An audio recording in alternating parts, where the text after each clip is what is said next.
What's up, everyone? It's Scott at Scott Trades on X with StockMarketMentor.com and your chart of the day. Want to take a look at ROST stores? This is ticker ROST. Now, ROST is showing a heck of a lot of relative strength, while the general stock market has been breaking down and, as you know, weak over the past couple of sessions.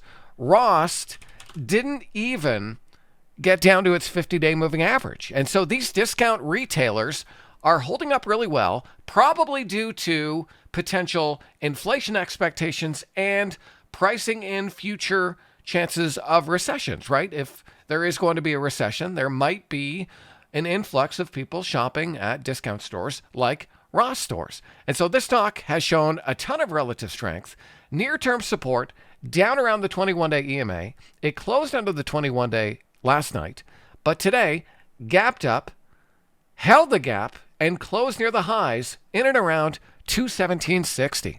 And so I certainly want to see a breakout here on ROST stores. If we see follow through in the market tomorrow, I think you could buy ROST with a move through and a close above 217.60 coming on volume. Now, for a longer term swing, you'd probably want to have a stop down around 207.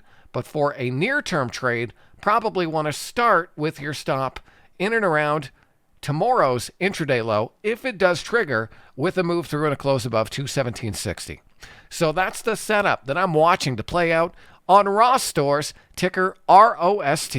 I hope that video is helpful. Hey, give me a follow on Twitter or X if you don't already, at Scott Trades. My name is Scott McGregor. Thanks for watching. I'll see you next time.